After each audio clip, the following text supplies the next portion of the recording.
Capítulo 8. Bris-le-Celile. Bris-le-Celile era una cárcel de máxima seguridad, así la denominaban. Allí estaban, según el sistema, los presos más peligrosos y por ende con más penas por cumplir. Fui trasladado cómodamente en un coche policial por los mismos que me interrogaban.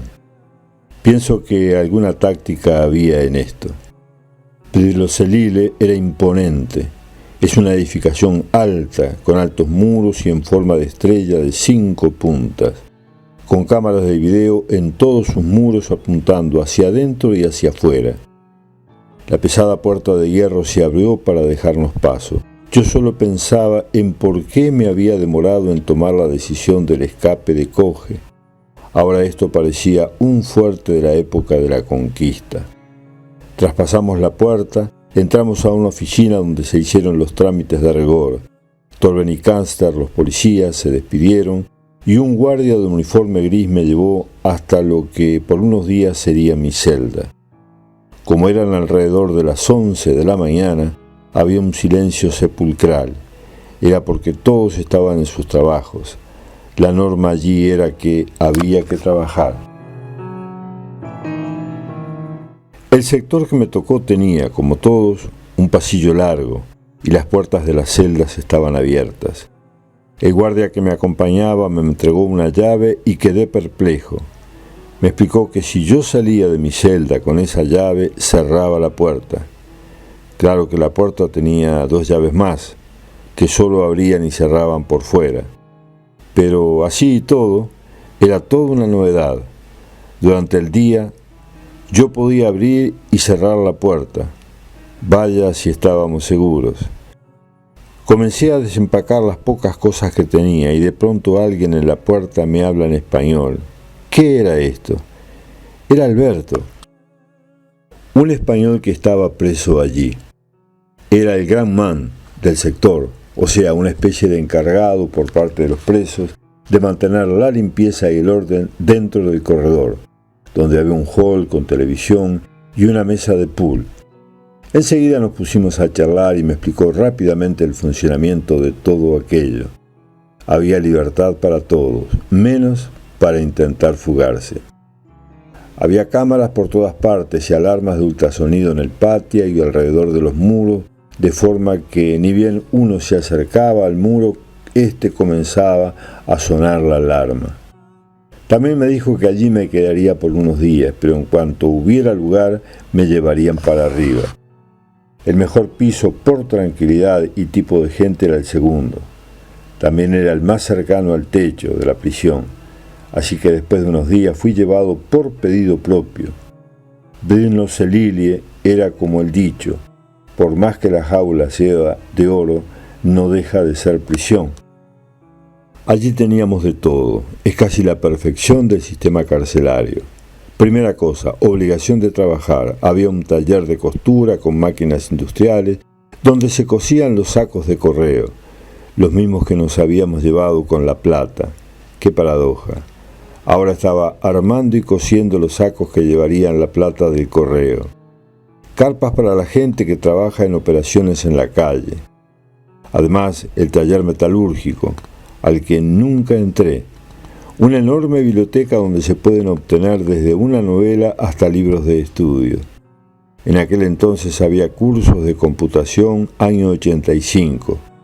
Para los extranjeros había curso de inglés, al que asistíamos religiosamente 2 veces a la semana, pues así salíamos por 2 horas del trabajo. Aunque no era pesado para nada, se trabajaba a voluntad de las 8 de la mañana hasta las 12 y de las 14 hasta las 16 en la tarde. Luego de las 16 era recreo. En invierno adentro en el sector donde había una gran cocina, televisión, mesa de pool y una mesa de ping-pong.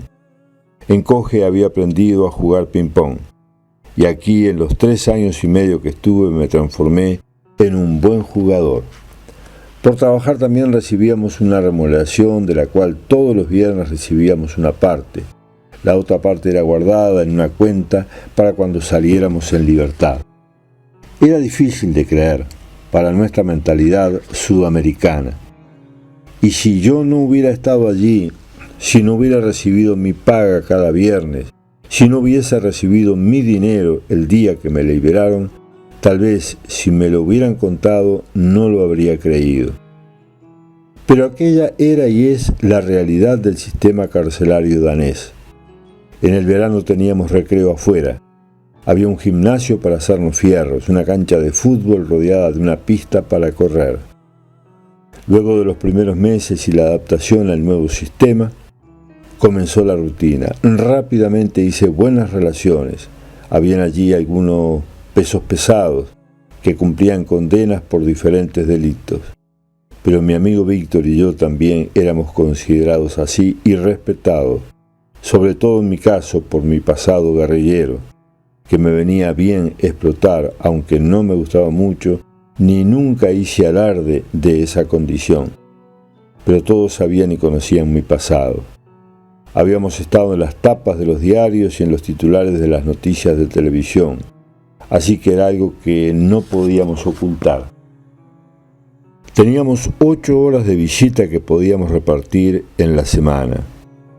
Aún no sabía nada de mis hijos, pero les seguía escribiendo cada tanto. Las visitas eran muy controladas, pero una vez pasados los controles de rigor, había plena libertad.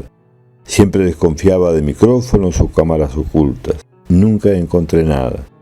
Lo cierto es que las horas de visitas eran horas robadas a las horas de prisión, porque era un tiempo en el cual ya estuviéramos solos o acompañados por la pequeña hija de Mari o alguien más, nos abstraíamos totalmente de aquel lugar. Mari era la compañera soñada, supongo que la compañera que todo hombre desea tener, buena, comprensiva, cariñosa, solidaria y buena amante. Era completa. Cuanto más avanzaba el tiempo, más la amaba. Llegó la primavera de aquel primer año en prisión y comencé a prepararme físicamente. No estaba dispuesto a que la rutina del sistema me tragara. Tenía que moverme, tenía que estar bien física y psíquicamente. Eso era algo que había aprendido en mis 6 años en libertad. Allí donde las condiciones eran 1000 veces peores a esto. No hay punto de comparación entre este sistema y el sistema de los militares en Uruguay, o aún en las cárceles comunes de nuestros países. Allí era necesario estar bien para que la presión y la tortura psicológica no nos vencieran. Por eso hacíamos gimnasia, aunque estaba prohibido, aún dentro de la celda. Aquí tenía toda la libertad. Si no lo aprovechaba, era un tonto. Así que poco a poco comencé a hacer gimnasia, a jugar al fútbol. Pero luego me gustó tanto que me levantaba cuando abrían las puertas a las 7 de la mañana y salía al patio a correr. Tenía 1 hora y media antes de salir a trabajar, así que corría y luego subía a la celda y seguía haciendo gimnasia. Me había fabricado una tabla para hacer abdominales y una barra. Tenía mi propio pequeño gimnasio. En invierno, cuando algunas veces había medio metro de nieve, igual salía.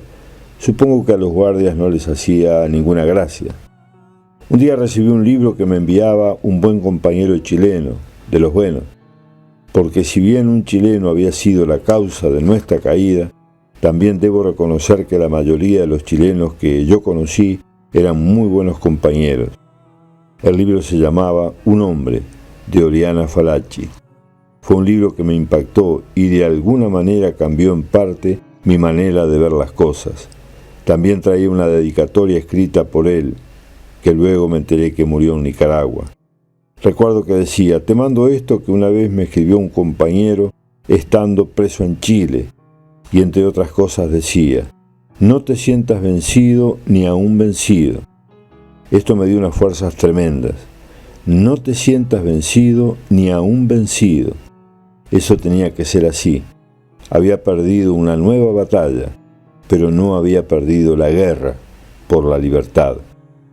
Evidentemente, hay muchas maneras de estar preso.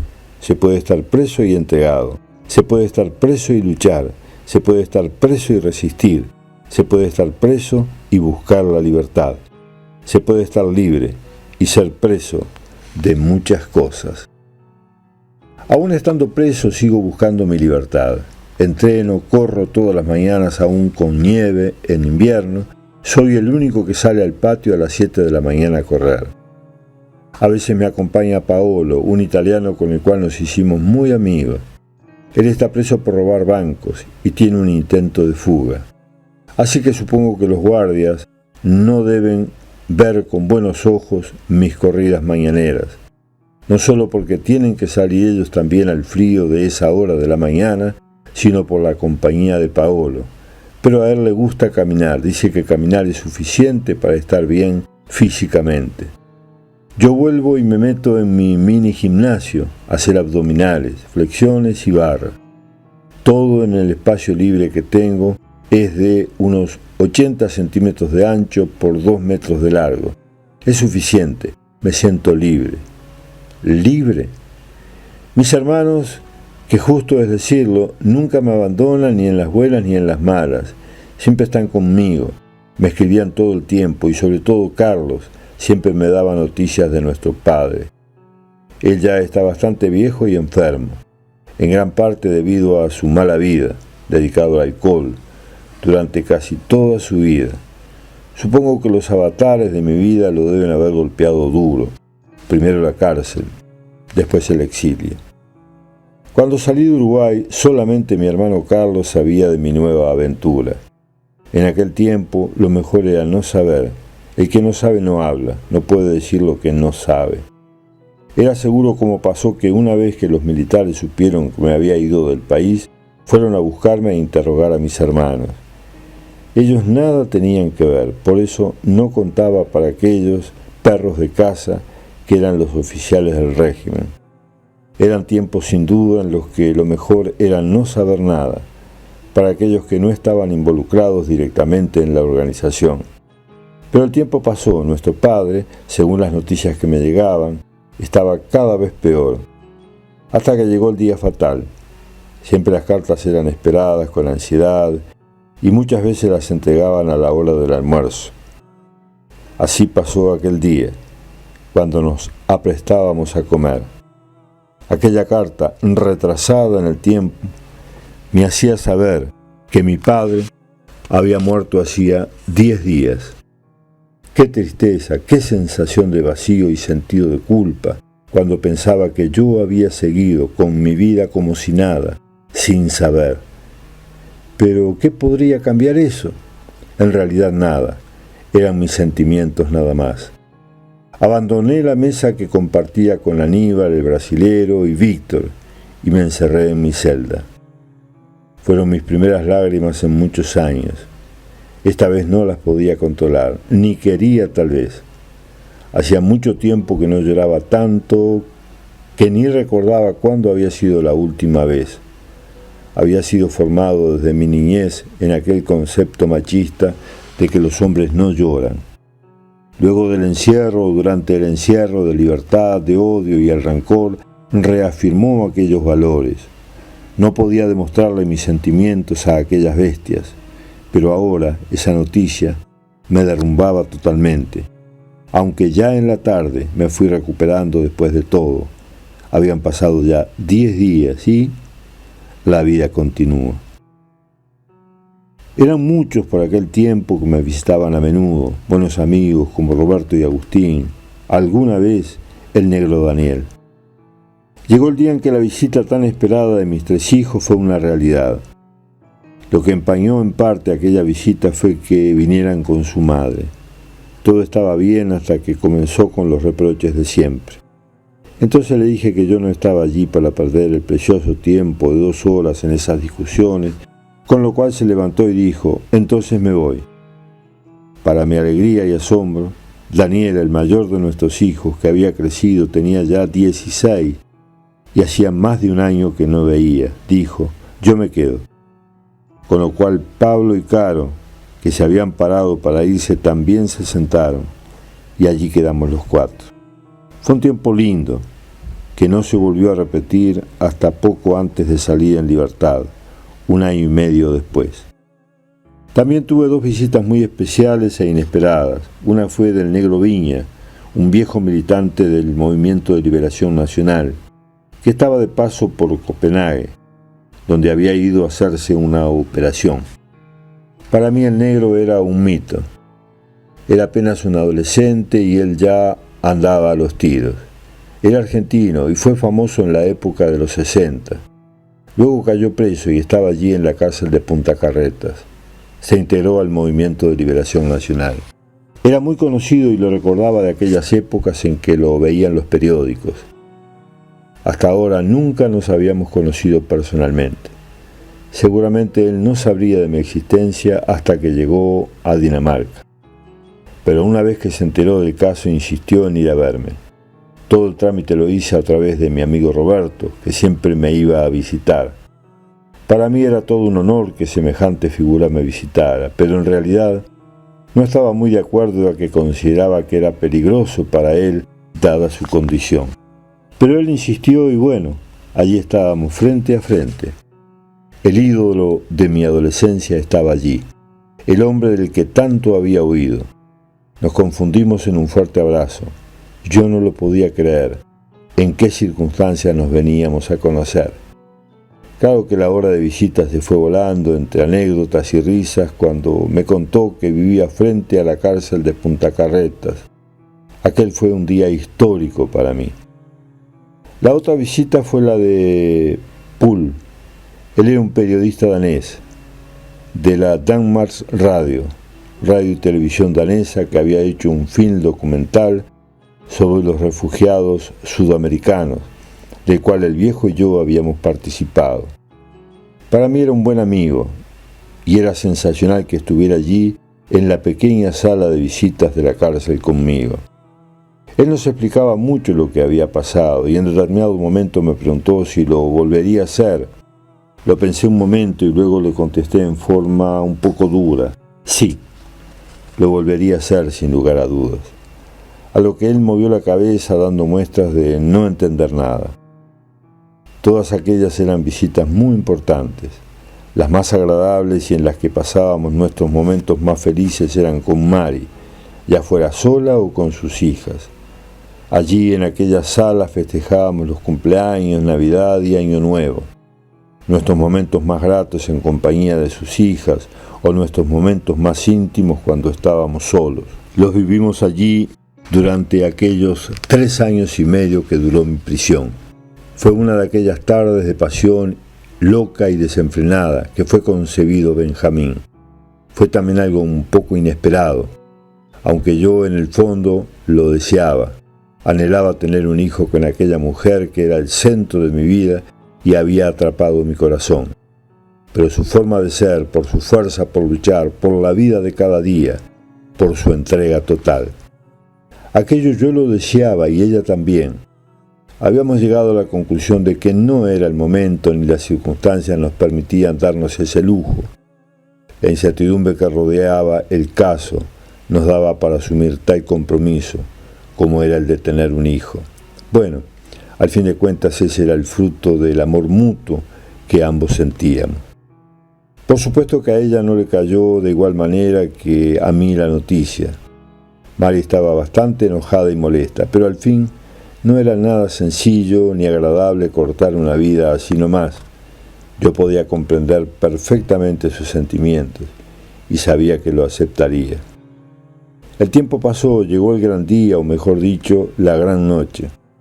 Habíamos tramitado el permiso para que me dejaran estar en el parto y lo conseguimos. Así llegó la madrugada del 20 de abril de aquel año 87, cuando me despertaron porque Mari estaba en el hospital esperando dar a luz. Era algo realmente extraño. Los guardias que me acompañaron, un hombre y una mujer, debo decirlo, se portaron muy bien. Aquella fue una madrugada bien distinta, no solo porque estaba fuera de la prisión, sino porque era la primera vez que participaba directamente de un parto. También nos acompañaban las 3 hijas de Mari. La más pequeña tenía 4 años. Fue lo más hermoso de aquel tiempo ver el nacimiento de aquel niño, que fue concebido con tanto amor. Así nació Benjamín, rodeado de toda su familia, a pesar de las circunstancias. Pasado el primer momento y las primeras emociones, todo fue volviendo a la normalidad y nos volvimos a casa. Habían pasado tantas cosas importantes en mi vida, buenas y malas, victorias y fracasos, decepciones y alegría. En todo caso, siempre había estado buscando algo más, que no sabía bien qué era, pero no podía estar quieto viendo pasar la vida. El nacimiento de Benjamín fue el hecho más trascendente de aquel tiempo. Una cosa seguía teniendo claro: mis decisiones, mis compromisos eran los que me habían llevado a aquella situación, como antes me llevaron a luchar contra la dictadura militar y terminar torturado en los cuarteles del régimen y 6 años en el penal de Libertad.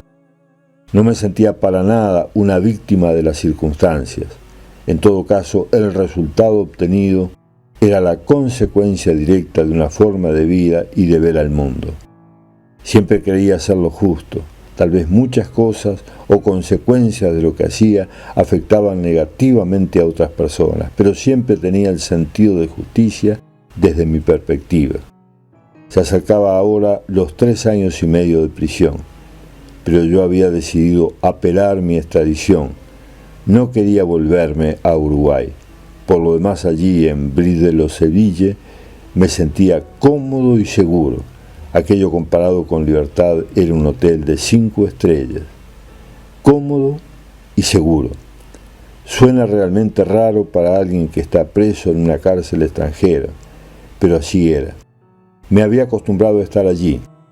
Dominaba muy bien el idioma y las relaciones con el resto de los presos y aún con los guardias. Habían pasado 3 años y en ese tiempo había desarrollado buenos vínculos diplomáticos con todos los presos, aún con los Ángeles, integrantes de una banda de motociclistas que tenían fama de muy malos. A nosotros nos respetaban. En realidad todos, tanto presos como guardias, nos respetaban mucho. Creo que por lo hecho, pero también por nuestro pasado guerrillero. También había desarrollado buenas relaciones con algunas guardias mujeres y con un par de presas que había conocido en mi estadía en la prisión de Coge, la cual era mixta. Con Susan y Tenius K., esta última era polaca, nos escribíamos cada tanto, pues ellas habían salido en libertad. Allí estábamos los 3, Víctor, el viejo y yo. Finalmente el viejo lo habían extraditado desde Argentina y allí estábamos los 3. El viejo ya había partido hacia Uruguay, porque al ser el primero en caer ya había cumplido su pena. Luego partió Víctor y ahora quedaba yo. Pero Brie-de-los-Seville se había transformado en un lugar para quedarse. No lo entendía mucho, pero allá adentro me sentía cómodo, me sentía seguro. Esta prisión tenía una particularidad como cárcel de máxima seguridad. Tenía mucha libertad. La guardia es mixta, es decir, está compuesta por hombres y mujeres. Hay un respeto mutuo de ellas hacia los presos y, por raro que parezca, de los presos hacia ellas. No hay armas, por lo menos a la vista. Nunca vi una. Pero casi no hay peleas entre los presos y los pocos intentos de fuga fueron neutralizados sin violencia, solamente con un grupo de guardias muy corpulentos que, una vez reducidos, los hombres han desaparecido en escena. Sábados y domingos tenemos libertad para estar afuera o quedarnos en la celda. Decididamente, apelo el fallo del juez respecto a mi extradición. No me importa quedarme 2 o 3 años más allí. Benjamín ya va para su primer año y es el príncipe de la familia. A mí me ha dado más vigor y más vida.